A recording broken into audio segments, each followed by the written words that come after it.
Power plant എഞ്ചിനീയറിങ്ങിൻ്റെ പുതിയൊരു ക്ലാസ്സിലേക്ക് എല്ലാവർക്കും സ്വാഗതം. നമ്മൾ കഴിഞ്ഞ ക്ലാസ്സിൽ മൊഡ്യൂൾ 1 സ്റ്റാർട്ട് ചെയ്തിട്ടുണ്ടായിരുന്നു.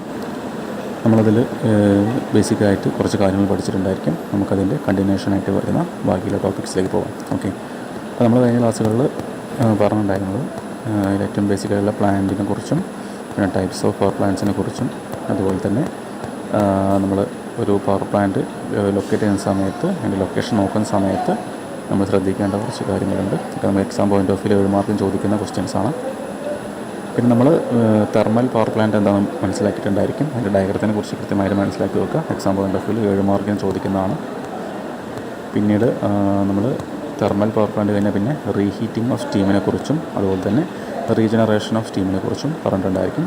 അതുപോലെ അടുത്തൊരു ടൈമാണ് ബ്ലീഡിങ് ഓഫ് സ്റ്റീം.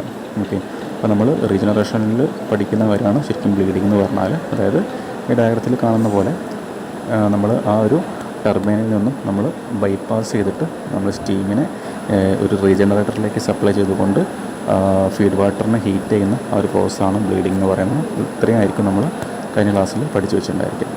ഓക്കെ, നമുക്ക് ഇന്നത്തെ ക്ലാസ്സിൽ ഡിസ്കസ് ചെയ്യാൻ പോകുന്നത് നമ്മൾ ഫ്യൂവൽസിനെ കുറിച്ചാണ്.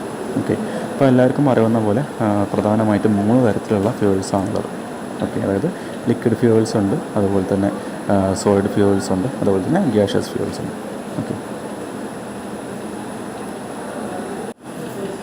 നമുക്കെല്ലാവർക്കും ബേസിക്കായിട്ട് ഫ്യൂവലിൻ്റെ ഒരു ഉപയോഗം നമുക്കറിയാവുന്നതാണ് അല്ലേ. അതായത് ഒരു ഫ്യൂവലിനകത്ത് കെമിക്കൽ എനർജി ഉണ്ടായിരിക്കും. നമ്മൾ ആ കെമിക്കൽ എനർജിയിലേക്ക് നമ്മളൊരു അതിനെ നമ്മൾ കത്തിച്ചുകൊണ്ട് അത് ഹീറ്റ് എനർജി ആയിട്ട് കൺവേർട്ട് ചെയ്യുന്നു. അപ്പോൾ നമ്മൾ ഫൈനലി എന്ത് ചെയ്യും, ആ ഹീറ്റ് എനർജിയെ നമ്മൾ മറ്റൊരു ഫോമിലേക്ക് മാറ്റും. ഓക്കെ, ഇപ്പോൾ നമ്മളൊരു സ്റ്റീം ടർബൈൻ്റെ കേസിലൊക്കെ നമുക്കറിയാം നമ്മൾ ഫ്യൂവലിൻ്റെ കെമിക്കൽ എനർജിയെ ഹീറ്റ് എനർജി ആയിട്ട് കൺവേർട്ട് ചെയ്യും. ഓക്കെ, ആ ഹീറ്റ് എനർജി എന്ത് ചെയ്യും, നമ്മൾ മെക്കാനിക്കൽ എനർജി ആയിട്ട് ഫൈനലി കൺവേർട്ട് ചെയ്തുകൊണ്ട് ആ മെക്കാനിക്കൽ എനർജിയെ ഇലക്ട്രിക്കൽ എനർജി ആയിട്ടാണ് ഫൈനലി കൺവേർട്ട് ചെയ്യുന്നത്. ഇതാണ് നമ്മുടെ ഒരു സ്റ്റീം ടർബൈൻ്റെയൊക്കെ ഒരു വർക്കിംഗ് പ്രിൻസിപ്പിളായിട്ട് നമുക്ക് ഓർത്ത് വെക്കാൻ പറ്റും. ഓക്കെ, അപ്പോൾ നമ്മൾ ഫ്യൂവലിനകത്ത് ആ ഒരു കെമിക്കൽ എനർജി ആയിട്ട് സ്റ്റോർ ചെയ്ത് വെച്ചിട്ടുണ്ടായിരിക്കും. ഇവിടെ പറയുന്ന പോലെ chemical energy stored in atomic bonds are converted into heat energy and then converted into electricity in various stages. നമ്മൾ ഓരോ സ്റ്റേജിലും എന്താണ് ഓരോ എനർജി ഫോർമാറ്റ് നമ്മൾ മാറ്റിക്കൊണ്ടിരിക്കുകയാണ്. ആദ്യം ഫ്യൂവലുണ്ടായിരുന്ന കെമിക്കൽ എനർജിയെ നമ്മൾ ഹീറ്റ് കൊടുത്തുകൊണ്ട് എന്താക്കി മാറ്റും, അത് ഹീറ്റ് എനർജി ഉണ്ടാക്കി. അല്ലെങ്കിൽ നമ്മൾ ആ കെമിക്കൽ എനർജിയെ നമ്മൾ കത്തിച്ചുകൊണ്ട് നമ്മൾ ഹീറ്റ് എനർജി ആയിട്ട് കൺവേർട്ട് ചെയ്തു. ആ ഹീറ്റ് എനർജി ഉപയോഗിച്ച് നമ്മൾ സ്റ്റീം ടർബൈൻ വർക്ക് ചെയ്തുകൊണ്ട് എന്ത് ചെയ്യുന്നു, നമ്മളതിനെ മെക്കാനിക്കൽ എനർജി ആയിട്ട് കൺവേർട്ട് ചെയ്ത് ഫൈനലി അത് ഇലക്ട്രിസിറ്റി ആയിട്ട് കൺവേർട്ട് ചെയ്യും. ജസ്റ്റ് ഒരു ബേസാണ്, നമുക്ക് ജസ്റ്റ് മനസ്സിലാക്കുക. ഫ്യൂവലിനെ കുറിച്ച് മനസ്സിലാക്കുമ്പോൾ ഫ്യൂവലിൻ്റെ ഒരു ഉപയോഗം അല്ലെങ്കിൽ ഫ്യൂവലിൻ്റെ ധർമ്മം എന്ന് പറയുന്നത് എന്താണ്, ആ ഒരു കാര്യമാണ്. നമ്മൾ ഏതെങ്കിലും ഫ്യൂവലിനകത്തുള്ള എനർജി മറ്റൊരു ഫോർമാറ്റിലേക്ക് നമ്മൾ മാറ്റുക. ഇനി ഒരു നല്ലൊരു ഫ്യൂവലിന്, ഒരു ഗുഡ് ഫ്യൂവലിന് ഉണ്ടായിരിക്കേണ്ട റിക്വയർമെൻറ്റ്സിനെ കുറിച്ചാണ് ചോദിച്ചിരിക്കുന്നത് അല്ലെങ്കിൽ പറയാൻ പോകുന്നത്. Okay, requirements of A good fuel, അതായത് ഒരു നല്ല ഫ്യൂവലിന് ഉണ്ടായിരിക്കേണ്ട പ്രധാനപ്പെട്ട പ്രോപ്പർട്ടീസിനെ കുറിച്ചാണ് പറയുന്നത്. അപ്പോൾ ഇതെല്ലാം നമുക്ക് എക്സാം പോയിൻ്റ് ഓഫ് വ്യൂ 3 മാർക്കിന് അല്ലെങ്കിൽ 7 മാർക്കിന് എക്സാമിന് ചോദിക്കാറുണ്ട്. ഓക്കെ, 3 മാർക്കിനോ 7 മാർക്കിനോ ചോദിക്കുന്നതാണ് ഫ്യൂവലിൻ്റെ, ഒരു ഗുഡ് ഫ്യൂവലിൻ്റെ റിക്വയർമെൻറ്റ്സ് എന്ന് പറയുന്നത്.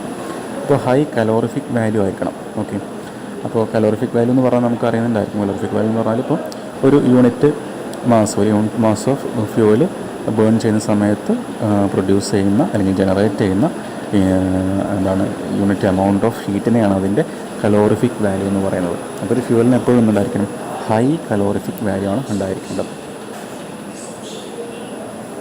അതുപോലെ രണ്ടാമത്തെ പോയിന്റ് നോക്കാം, മോഡറേറ്റ് ഇഗ്നിഷൻ ടെമ്പറേച്ചർ. ഓക്കെ, അപ്പോൾ ഇഗ്നിഷൻ ടെമ്പറേച്ചർ മോഡറേറ്റ് ആയിരിക്കണം. അതായത് ഇഗ്നിഷൻ ടെമ്പറേച്ചർ ഒരുപാട് കൂടാനും പാടില്ല, എന്നാൽ ഒരുപാട് കുറയാനും പാടില്ല. അതായത് ഇഗ്നൈറ്റ് ചെയ്യുന്ന ടെമ്പറേച്ചർ, ഓക്കെ, അതൊരു മോഡറേറ്റ് ടെമ്പറേച്ചർ ആയിരിക്കണം എപ്പോഴും നിലനിൽക്കേണ്ടത്. അതുപോലെ തന്നെ freely burn with high efficiency. Okay, അതിന് ഫ്രീ ആയിട്ട് ബേൺ ചെയ്ത് ഹൈ എഫിഷ്യൻസിയിൽ ഫ്രീ ആയിട്ട് ബേൺ ചെയ്യാനുള്ള ഒരു പ്രോപ്പർട്ടി അതിനുണ്ടായിരിക്കണം. അതുപോലെ തന്നെ ആ ഒരു ഫ്യൂവൽ ബേൺ ചെയ്യുന്ന സമയത്ത് ലോ മോയ്സ്ചർ കണ്ടൻ്റ് ആയിരിക്കണം പുറത്ത് വിടുന്നത്. ഓക്കെ, അവിടെ ഒരു കമ്പഷൻ നടക്കുന്ന സമയത്ത് മോയ്സ്ചർ ഉണ്ടായിരിക്കും. അപ്പോൾ ആ ഒരു മോയ്സ്ചറിൻ്റെ കണ്ടൻറ്റിൻ്റെ അളവെന്ന് പറയുന്നത് ലോ ആയിരിക്കണം. ഓക്കെ, അതുപോലെ മിനിമൽ ആഷ് പ്രൊഡക്ഷൻ അല്ലേ. അപ്പോൾ നമ്മൾ ഒരു ഫ്യൂവൽ കത്തിക്കഴിഞ്ഞാൽ അതിൻ്റെ ഒരു ചാരം എന്നൊക്കെ പറയില്ല, അതിൻ്റെ അവസാനം ഉണ്ടാകുന്ന ഒരു പ്രൊഡക്ട്സ് എന്തായിരിക്കും, നമ്മൾ കോമണായിട്ട് ആഷസ് എന്ന് പറയാറുണ്ട്, ചാരം എന്ന് പറയാറുണ്ട്. അപ്പോൾ മിനിമൽ ആയിരിക്കണം, അത് ആഷസ് ഫൈനലി ഉണ്ടാകുന്ന വളരെ കുറവായിരിക്കും. അപ്പോൾ നമുക്കറിയാവുന്നതായിരിക്കും, ഇപ്പോൾ സോളിഡ് ഫ്യൂവൽസിന് എക്സാമ്പിളാണ് നമ്മുടെ കൽക്കരിയൊക്കെ. അപ്പോൾ കൽക്കരി കത്തിക്കുമ്പോൾ എല്ലാം നമുക്ക് സാധാരണ അറിയുന്ന നമ്മൾ അടുപ്പിലൊക്കെ വിറക് വെച്ച് കത്തിക്കാറുണ്ട്. അപ്പോൾ വിറക് വെച്ച് കത്തിക്കുമ്പോൾ അത്യാവശ്യം ചാരം ഉണ്ടായിരിക്കും. അതേ സ്ഥാനത്ത് നമുക്കറിയാം, നമ്മൾ ഒരു CNG അല്ലെങ്കിൽ നമ്മളൊരു LPG ഗ്യാസ് ഉപയോഗിക്കുമ്പോൾ അവിടെ ആ ഒരു ആഷസ് കുറവാണ് അല്ലേ. അതേപോലെ നമ്മൾ പെട്രോൾ ഫ്യൂവലോ അല്ലെങ്കിൽ ഡീസൽ ഫ്യൂവലോ ഉപയോഗിക്കുമ്പോൾ അവിടെ ആഷ് പ്രൊഡക്ഷൻ കുറവാണ്. അപ്പോൾ നമ്മൾ സോളിഡ് ഫ്യൂവലിനെ കമ്പയർ ചെയ്യുമ്പോൾ നമുക്ക് ഓർത്ത് വെക്കാൻ പറ്റും ലിക്വിഡ് ഫ്യൂവലിനും ഗ്യാഷ്യസ് ഫ്യൂവലിനും എന്താണ് ആഷ് പ്രൊഡക്ഷൻ കുറവാണ്. അപ്പോൾ അതും ഒരു റിക്വയർമെൻ്റ് ആയിട്ട് നമുക്ക് പറയാൻ പറ്റും. അതുപോലെ കൺട്രോളബിൾ കമ്പഷൻ ആയിരിക്കണം. നമുക്ക് ആ കമ്പഷൻ പ്രോസസ് നമുക്ക് കൺട്രോൾ ചെയ്യാൻ കഴിയണം. അല്ലാണ്ട് പെട്ടെന്ന് അങ്ങോട്ട് തീ പടർന്ന് ഒരു അപകടം ഉണ്ടാകുന്ന ടെൻഡൻസി ഉണ്ടാകുമ്പോൾ അതിൽ നമുക്ക് ആ ഒരു കമ്പഷൻ നമുക്ക് എപ്പോഴും കൺട്രോൾ ചെയ്യാനുള്ള ഒരു സാധ്യതയും കൂടി ഉണ്ടായിരിക്കണം. അതുപോലെ last point, it should also be readily available, affordable and easy to handle and transport without emitting harmful gases or causing explosions.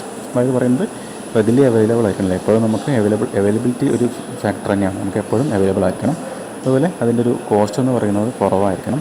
അതുപോലെ ഈസി ടു ഹാൻഡിൽ ആയിരിക്കണം. അതുപോലെ ഈസി ടു ട്രാൻസ്പോർട്ട് ആയിരിക്കണം. നമുക്ക് ഹാൻഡിൽ ചെയ്യാനും ട്രാൻസ്പോർട്ട് ചെയ്യാനൊക്കെ എളുപ്പമായിരിക്കണം. അതുപോലെ ഫൈനൽ എന്ത് ചെയ്യാൻ പാടില്ല, ഹാംഫുൾ ഗ്യാസസും അല്ലെങ്കിൽ എക്സ്പ്ലോഷനും ഉണ്ടാകാൻ പാടില്ല. ഓക്കെ, ഹാംഫുൾ ഗ്യാസസ് നമുക്ക് ഹ്യൂമൻ ബീയിങ്ങിന് അല്ലെങ്കിൽ നമ്മുടെ അറ്റ്മോസ്ഫിയറിന് അല്ലെങ്കിൽ എർത്ത് അറ്റ്മോസ്ഫിയറിനൊക്കെ ദോഷകരമായിട്ടുണ്ടാകുന്ന ഹാംഫുൾ ഗ്യാസസും അതുപോലെ തന്നെ എക്സ്പ്ലോഷനൊന്നും കാരണമാകാൻ പാടില്ല. അപ്പോൾ ഇത്രയൊക്കെയാണ് പ്രധാനമായിട്ടും ഒരു നല്ല ഫ്യൂവലിന്, ഒരു ഗുഡ് ഫ്യൂവലിന് ഉണ്ടായിരിക്കേണ്ട കുറച്ച് പ്രോപ്പർട്ടീസ് അല്ലെങ്കിൽ റിക്വയർമെൻറ്റ്സ് എന്ന് പറയുന്നത്. ഇത്രയൊക്കെ ഉണ്ടെങ്കിൽ നമുക്കതിനൊരു നല്ല ഫ്യൂവലിന് നമുക്ക് പറയാൻ പറ്റും. അപ്പോൾ അത് എക്സാം പോയിൻ്റ് ഓഫ് വ്യൂ ഞാൻ ഫസ്റ്റ് പറഞ്ഞ തന്നെ 7 മാർക്കിനും അല്ലെങ്കിൽ 3 മാർക്കിനൊക്കെ ചോദിക്കാറുള്ളതാണ്. ഓക്കെ, നമുക്ക് നെക്സ്റ്റ് വരുന്നത് നമുക്കറിയാവുന്ന പോലെ തന്നെ ലിക്വിഡ് ഫ്യൂവലും അതുപോലെ തന്നെ ഗ്യാഷ്യസ് ഫ്യൂവലിനെ കുറിച്ചാണ്. അതുപോലെ സോളിഡ് ഫ്യൂവലും വരുന്നുണ്ട്. ഓക്കെ, അപ്പോൾ ഇവിടെ നോക്കാൻ എന്തൊക്കെയാണ് കൊടുത്തിരിക്കുന്നത് നോക്കാം. Liquid fuel is a flammable material that burns when heated to produce heat. Okay, further conversion of this energy into mechanical energy is possible. They can be moved around and handled reasonably easily.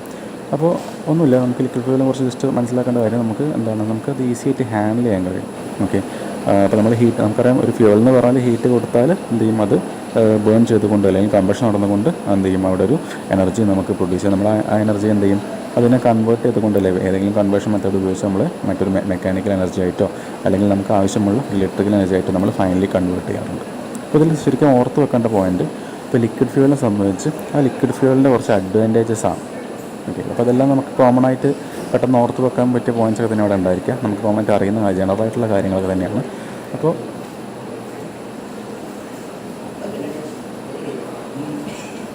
Liquid ഫ്യൂവലിൻ്റെ അഡ്വാൻസിൽ first പറയാൻ നോക്കാം. Internal combustion engines may utilise dum, അല്ലേ? നമ്മൾ സാധാരണയായിട്ട് IC എൻജിൻസിൽ ഈ ഒരു liquid ഫ്യൂവലാണ് use ചെയ്യുന്നത്.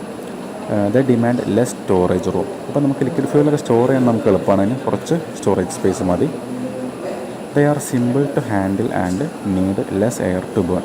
അപ്പോൾ നമുക്ക് ലിക്വിഡ് ഫ്യൂവൽ സിമ്പിളായിട്ട് ഹാൻഡിൽ ചെയ്യുന്ന പോലെ തന്നെ ബേൺ ചെയ്യിക്കാനായിട്ട് കുറച്ച് എയറിൻ്റെ ആവശ്യമുള്ളൂ. ഓക്കെ, അതുപോലെ ദേ ഡോണ്ട് ലീവ് ആഷ്. ഞാൻ നേരത്തെ പറഞ്ഞ പോയിൻ്റാണ്, നമുക്ക് ലിക്വിഡ് ഫ്യൂവൽ എന്തില്ല, ആഷസ് പ്രൊഡ്യൂസ് ചെയ്യില്ല അല്ലെങ്കിൽ ആഷസ് ജനറേറ്റ് ആവില്ല അവസാനമായിട്ട്. അപ്പോൾ 4 പോയിൻറ്റ്സ് പറഞ്ഞു, 4 എളുപ്പമുള്ള പോയിൻറ്റ്സാണ്.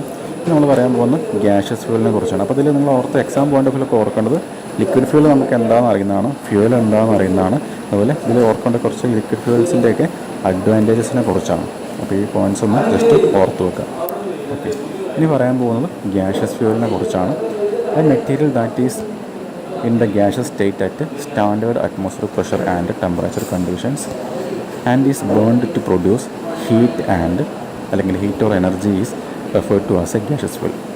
അപ്പോൾ നമുക്കറിയാം ഗ്യാഷ്യസ് ഫ്യൂവൽ എന്ന് പറയുമ്പോഴേക്കും അതിൻ്റെ സ്റ്റേറ്റ് ഗ്യാഷ്യസ് സ്റ്റേറ്റ് ആയിരിക്കും. അപ്പോൾ ഒരു സ്റ്റാൻഡേർഡ് അറ്റ്മോസ്ഫിയറിക് പ്രഷർ ആൻഡ് ടെമ്പറേച്ചറിലായിരിക്കും അത് നിലനിൽക്കുന്നുണ്ടായിരിക്കുക. ജസ്റ്റ് ഒന്ന് മനസ്സിലാക്കിയാൽ മതി, അത് അത്ര ഇമ്പോർട്ടൻ്റ് അല്ല, നമുക്കറിയുന്ന കാര്യം തന്നെയാണ്. അതുപോലെ നമുക്ക് ഓർത്ത് വെക്കേണ്ട മറ്റൊരു പോയിൻറ്റ്, ഗ്യാഷ്യസ് ഫ്യൂവൽസിൻ്റെ കുറച്ച് ക്ലാസിഫിക്കേഷൻസ് ആണ് മനസ്സിലാക്കേണ്ടത്. അതായത് നാച്ചുറൽ ഗ്യാസ് ഉണ്ട്, പ്രൊഡ്യൂസർ ഗ്യാസ് ഉണ്ട്, വാട്ടർ ഗ്യാസ് ഉണ്ട്, കോൾ ഗ്യാസ് ഉണ്ട്. Okay, 4 categories of gaseous fuels can B distinguished: natural gas, producer gas, water gas and coal gas.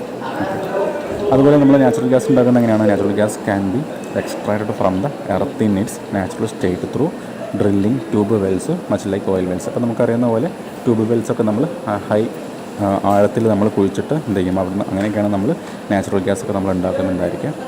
അതുപോലെ തന്നെ പിന്നെ ഇതിൽ ഓർത്ത് വെക്കേണ്ട മറ്റു പോയിൻറ്റ്, നമ്മുടെ നാച്ചുറൽ ഗ്യാസിൽ അല്ലെങ്കിൽ നമ്മുടെ ഗ്യാസ് ഫ്യൂവലിനകത്തുള്ള പ്രധാനപ്പെട്ട 2 കണ്ടൻസാണ് methane and hydrogen are the 2 main components that produce heat in them. അപ്പോൾ നമ്മുടെ ഗ്യാഷ്യസ് ഫ്യൂവലിനകത്ത് ഹീറ്റ് പ്രൊഡ്യൂസ് ചെയ്യുന്ന പ്രധാനപ്പെട്ട 2 കണ്ടൻസ് ആണ് അല്ലെങ്കിൽ കോമ്പണൻസ് ആണ് ഹൈഡ്രജനും അതുപോലെ തന്നെ CH4 അല്ലെങ്കിൽ മീഥേൻ. മാത്രം ഇമ്പോർട്ടൻ്റ് അല്ല, ജസ്റ്റ് എന്താണെന്ന് മനസ്സിലാക്കി വെച്ചാൽ മാത്രം മതി. ഇവിടുന്ന് കൂടുതലായിട്ടും എക്സാമിന് ക്വസ്റ്റ്യൻസ് ഉണ്ടാകാറുള്ളത് ഇതിൻ്റെയൊക്കെ അഡ്വാൻറ്റേജസും അല്ലെങ്കിൽ ഡിസഡ്വാൻറ്റേജസും ആണ്. അപ്പോൾ ആ രീതിയിൽ പഠിച്ചു വെച്ചാൽ മതി.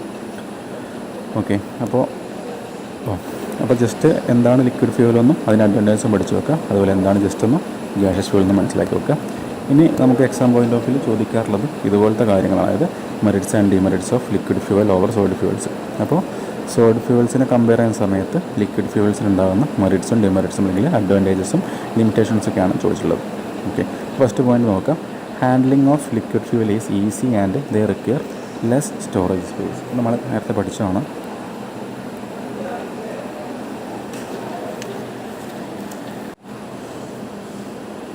അല്ലേ, നമ്മൾ നേരത്തെ പറഞ്ഞ പോലെ തന്നെ നമുക്ക് ലിക്വിഡ് ഫ്യൂവൽസ് സ്റ്റോർ ചെയ്യാൻ നമ്മൾ സോളിഡ് ഫ്യൂവൽസിനെ കമ്പയർ ചെയ്യുമ്പോഴാണ് അവിടെ ലെസ് സ്റ്റോറേജ് സ്പേസ് മതി. അതുപോലെ നമുക്ക് ഹാൻഡിൽ ചെയ്യാനും ഈസിയാണ്. രണ്ടാമത്തെ പോയിന്റ് നോക്കാം. Liquid fuels can be fired easily and maximum temperature is attained in time as compared to solid fuels. അപ്പോൾ നമുക്ക് പറഞ്ഞ പോലെ തന്നെ ലിക്വിഡ് ഫ്യൂവൽസ് നമുക്ക് പെട്ടെന്ന് ഫയർ ചെയ്യാനും അല്ലെങ്കിൽ പെട്ടെന്ന് കമ്പഷൻ സ്റ്റാർട്ട് ചെയ്യാനും അതുപോലെ തന്നെ മാക്സിമം ടെമ്പറേച്ചറിലേക്ക് അറ്റൈൻ ചെയ്യാനും വളരെ കുറഞ്ഞ സമയം മതി.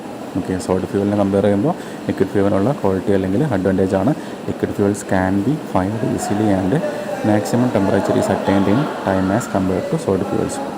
Third point, the solid fuels containing higher of moisture burn with great difficulty. അപ്പോൾ സോളിഡ് ഫ്യൂവൽസ് കത്തുന്ന സമയത്ത് എന്തായിരിക്കും, ഹയർ മോയ്സ്ചർ ആയിരിക്കും പ്രൊഡ്യൂസ് ചെയ്യുന്നുണ്ടായിരിക്കുക.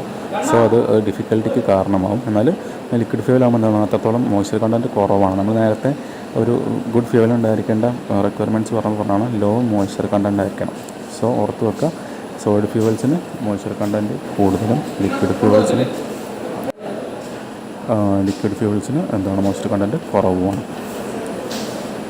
അടുത്ത point, the solid fuels leave a large quantity of ash after burning and then disposal of ash becomes a problem, whereas the liquid fuels has very little ash after burning.